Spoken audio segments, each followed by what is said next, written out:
নমস্কার বন্ধুরা, আমি নতুন একটা রান্না নিয়ে চলে এসেছি। আর এই দেখো, এটা হচ্ছে ট্যাংরা মাছ। ট্যাংরা মাছের মতলব একদম মাংসর মতন বানাবো। দেখতে থাকো, আমি গোটা গোটাই রেখেছি, আমি আর টুকরো করি নাই। এই দেখো বন্ধুরা, হ্যাঁ এই দেখো। এবার কড়াই বসিয়ে দিয়েছি আমি। এই দেখো, কড়াই গরমও হয়ে গেছে। আমি কড়াতে তেল দিয়ে দিচ্ছি।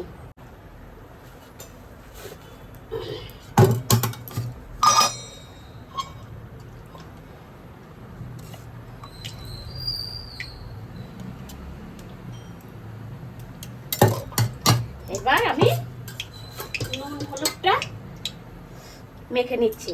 অনেকেই কিন্তু এই ট্যাংরা মাছটা খায় না, আবার অনেকে কিন্তু প্রচুর ভালোবাসে। আমার তো খুব ভালো লাগে, একদম মানে মাংসর মতন বানাবো তো খেতে এত টেস্ট হয় না বন্ধুরা।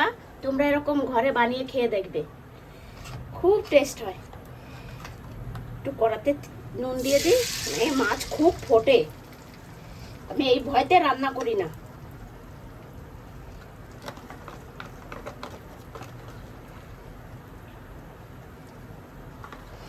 ঢাকা দিয়ে দিয়ে দিয়ে দিয়ে মাছগুলোকে ভাজতে হবে।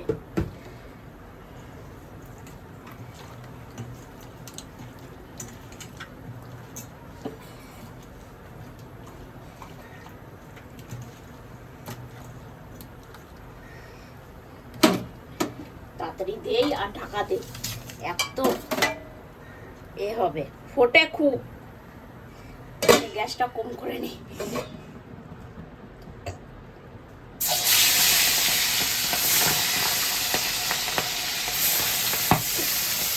দেখেছ কত জোরে জোরে ফুটছে। খুব একটা ঢাকা দেবো না, তাহলে ভালো ভাজা হবে না। এবার গ্যাসটা বাড়িয়ে দিই। এই মাছটা ভাজতে খুব মানে অসুবিধা হয়, তেল ছিটে কোথাও বি আসে, বাপ রে বাপ।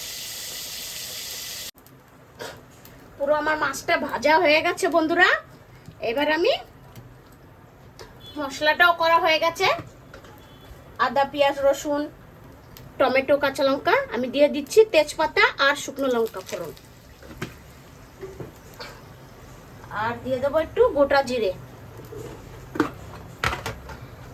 একটু দিয়ে দিচ্ছি। এই দেখো গোটা জিরে।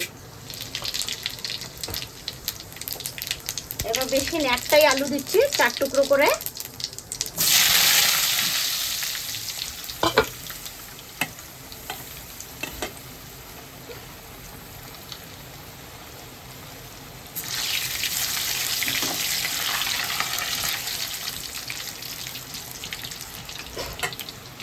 আলুটা একটু লাল করে ভাজা হোক, আমি একটু ঢেকে দিই। ঢাকাটা আমি খুলে নিচ্ছি। আলুটা দেখো কত সুন্দর লাল হয়ে গেছে ভাজা। এবার আমি মিক্সিতে পেস্ট করা আদা রসুন পেঁয়াজ টমেটো এটা দিয়ে দিচ্ছি আমি।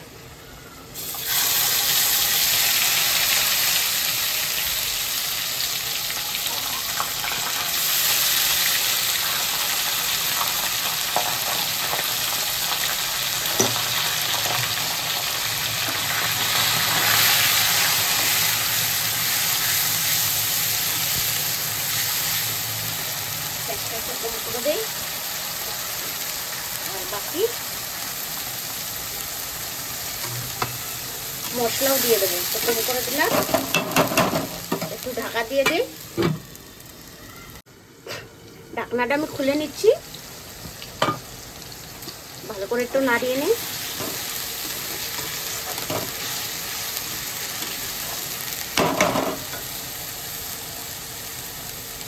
একটু শুকনো লঙ্কার পাউডার দিয়ে দিচ্ছি,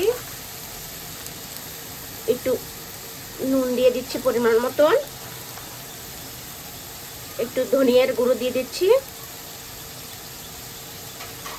আর হলদি পাউডার দিয়ে দিচ্ছি।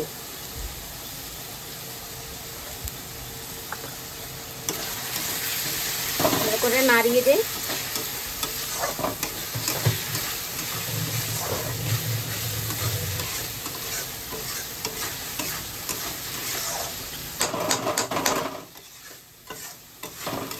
এবার আমি একটু মশলাটা ঢেকে দেবো, দিয়ে ঢেকে ঢেকে ঢেকে ঢেকে কষাবো ভালো করে। গ্যাসটা কম করে দেই। ঢাকাটা আমি খুলে দিচ্ছি, দেখি কতটা হলো।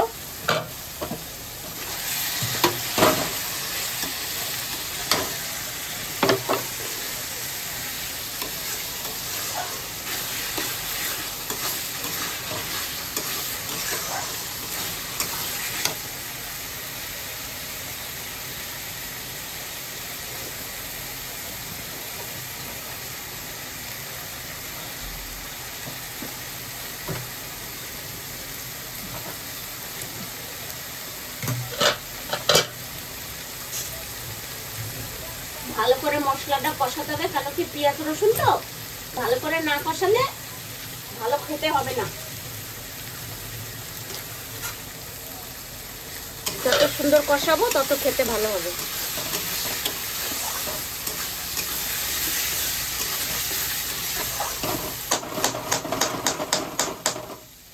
একটু ঢাকা দিয়ে দিচ্ছি, আঁচটা কম করে দিচ্ছি গ্যাসের।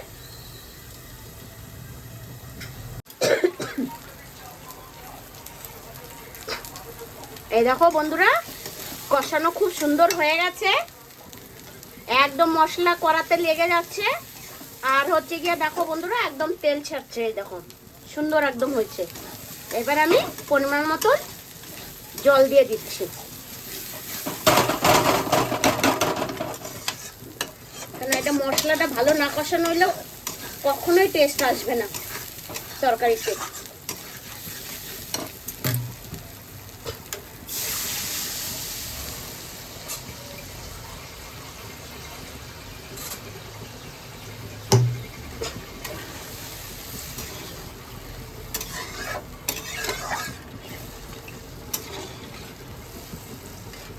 একটু জল দেবো, মাছ অনেক তো।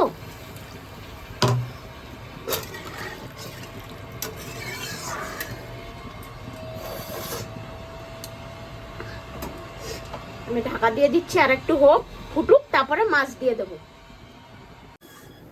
আমি ঢাকাটা খুলে নিচ্ছি, এই দেখো বন্ধুরা,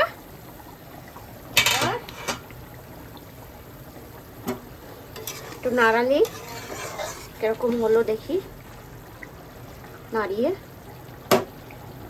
খুব ভালো। এবার মাছগুলো দিয়ে দিচ্ছি, এই দেখো কত সুন্দর মাছগুলো, বড় বড় একটা।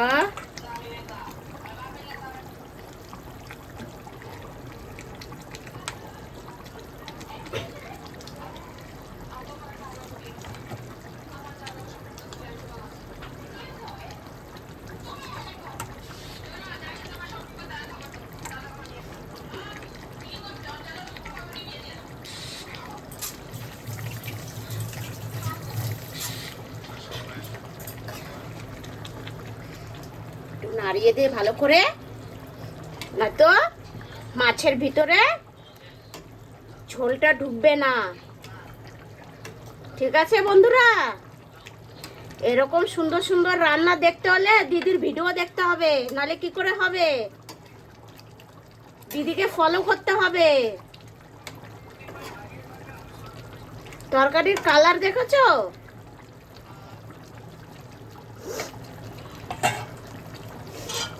ঢাকা দিয়ে দিচ্ছি, আর গ্যাসটা একটু কম করে দেবো, কেন কি না হলে মাছের ভিতরে ঝোলটা ঢুকবে না, আর ঝোল যদি মাছের মধ্যে না ঢোকে টেস্ট হবে না।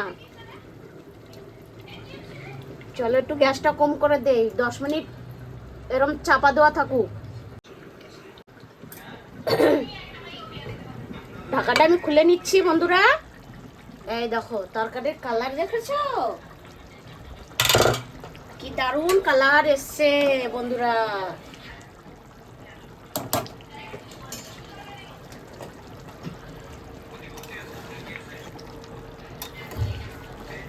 একদম খুশবু আসছে, একদম মনে হচ্ছে চিকেন বানিয়েছি, মাংসর মতন খুশবু আসছে। দিয়ে দেবো একটু গরম মশলা, একটু গরম মশলা দিয়ে দিচ্ছি।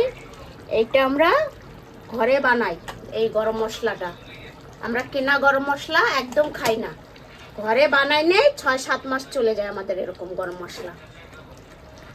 আমি কোনো মশলাই বাইরের দিই না, আমি সব জিরে ধনিয়া পাউডার সব ঘরে পিষে নিই, একটু কাঠখোলায় ভেজে তারপরে পিষে নিই। এবার বলো, তরকারির কালারটা দেখেছো? দারুণ হয়েছে। এটা গরম মশলা দিলাম, একটু 2 মিনিট ফুটুক, তারপরে নামিয়ে নেব। চলো বন্ধুরা, হয়ে গেছে, দেখো।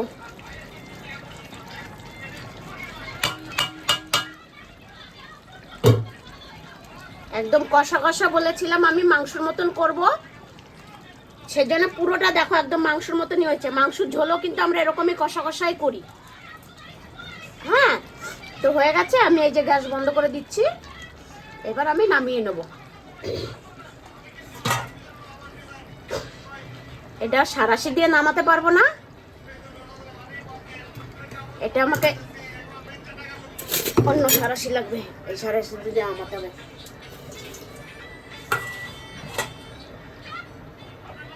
এই দেখো বন্ধুরা, কি সুন্দর হয়ে গেছে। আমি উপর থেকে একটু ধনেপাতা দিয়ে দিয়েছি, আর দেখো কি সুন্দর কালার এসছে। হ্যাঁ, একদম তেল ছেড়ে দিয়েছে, এই দেখো। হ্যাঁ, এবার এত সুন্দর তরকারিটা হয়েছে, তো শুকনো ভাতের সাথে মেখে খেতে কত টেস্ট হবে, দারুণ হবে খেতে।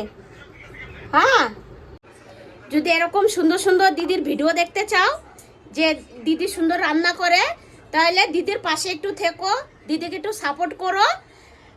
তোমাদের সাপোর্টেই আমি আরও সুন্দর সুন্দর রান্না করতে পারবো বা রান্নার ভিডিও দিতে পারবো। ঠিক আছে, চলো টাটা।